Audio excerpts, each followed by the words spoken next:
So what's happening here? What do the presence of microplastics in our body do to us? And also, how can we limit it in the environment?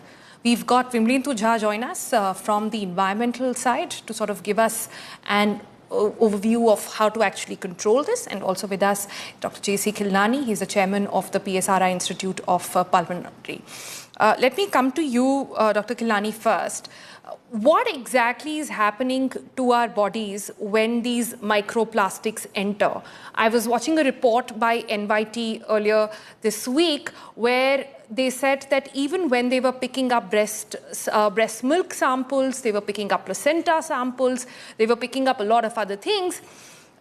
The person who was doing the entire detailed report said now it's a given that microplastics are going to be found in each part of our body. So should we be scared? Should we be worried? What is the way to limit this?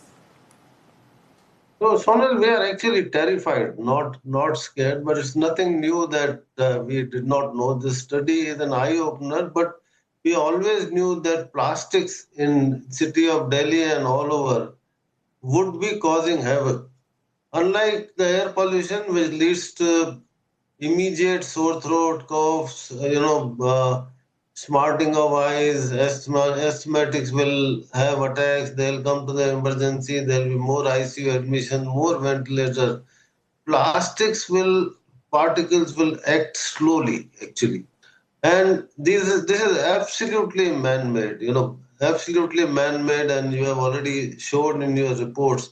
It does enter through the lung as well as in the gastrointestinal tract, because what we eat, what we drink, don't we find utensils saying they are micro-safe? They are plastic things. Just because it's written in the micro-safe, we conveniently heat our food. That's only a simple thing. Don't worry, we are not drinking water in the plastic bottle thinking that, we are having a safe water. And what about buying vegetables and all those things in a plastic, polythene bags? Where do they go ultimately? Ultimately, they go into our water, they go into our food, they go into our agriculture. What it does to us, something are known, something is not known. We know that it causes. Okay, let's quickly fix that line with Dr. Khilnani. Let me go to Vimlendu Jha then. Vimlendu, the discussion on air pollution has become the discussion on plastic. Who would have thought that this day would come? But here we are discussing how plastic, every piece of it, is now responsible for our bodily health or our physical health as well. Are you surprised at all by this study, or this is something that has been spoken about? So, Sonal, I think there's been several studies on this. Of course, this one is very specific to Delhi, and therefore it's very, very alarming. And also the reason because Delhi already is a toxic city in that sense. It's a city that already has such alarming levels of air pollution. And all this while there were these studies that were actually done in London and Paris, which relatively, or perhaps is much, much better than the data points that we actually have vis-a-vis air pollution of Delhi. Also, all this while, every time we spoke about microplastic, largely we were talking about marine litter. We were actually talking about our waterways getting contaminated by microplastic, and therefore our entire food chain in that sense.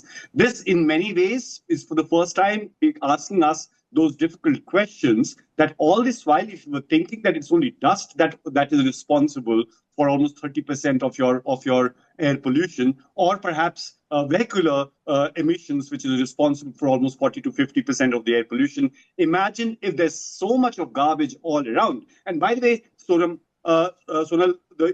this study was done in this area called Lodi Road.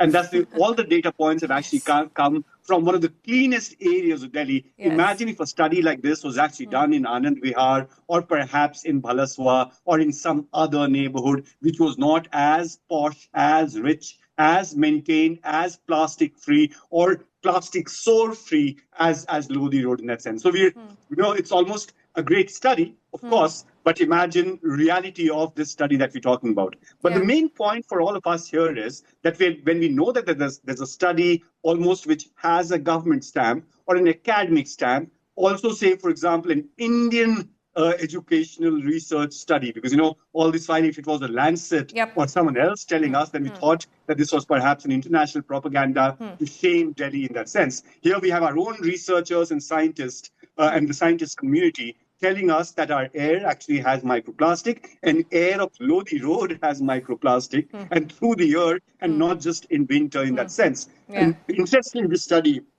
also talks about the fact that most of this transmission, this microplastic, or the reason why microplastic is able to go from point A to point B is because it carries largely through dust particles and, of course, through other vehicular emissions and other things. Now, therefore, what are the action points? What are the key takeaways? Just hold on to that. Just hold on to that, Mr. Jha, because I want to, when it comes to plastic, the conversation is not an easy one.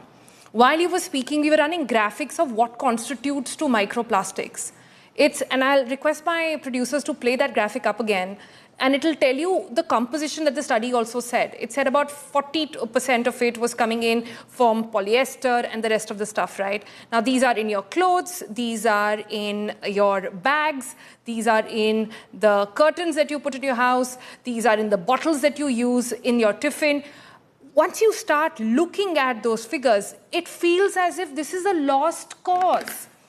It feels as if there is just no way in which we can escape it.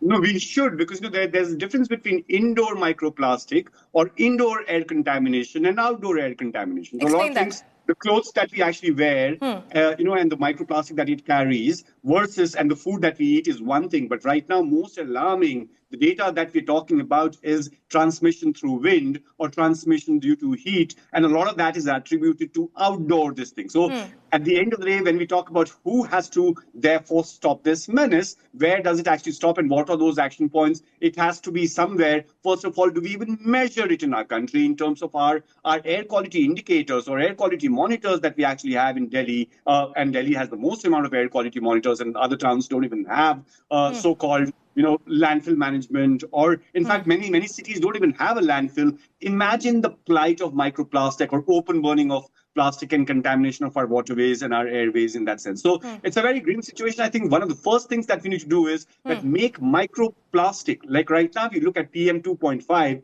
and PM10, and only these two parameters as main parameters of air quality measurement or / assessment. And therefore we will, and by the way, there's PM2.5 is too big a particulate matter that we talk about. Globally, this is PM1. Things have evolved to 0.5 to 0.25 in that sense. Because, at the end of the day, PM10 is big, PM2 is smaller, and PM0.5 and 0.25. And here we're talking about microplastic, which is 5 mm and 0.5 mm and lesser, and nanoplastic.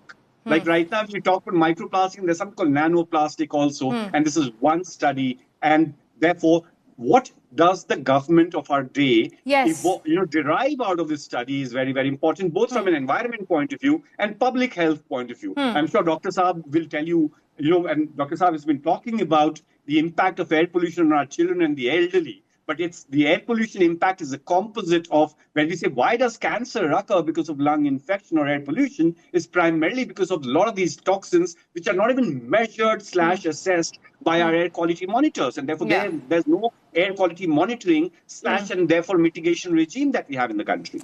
This seems like a doomed conversation for me.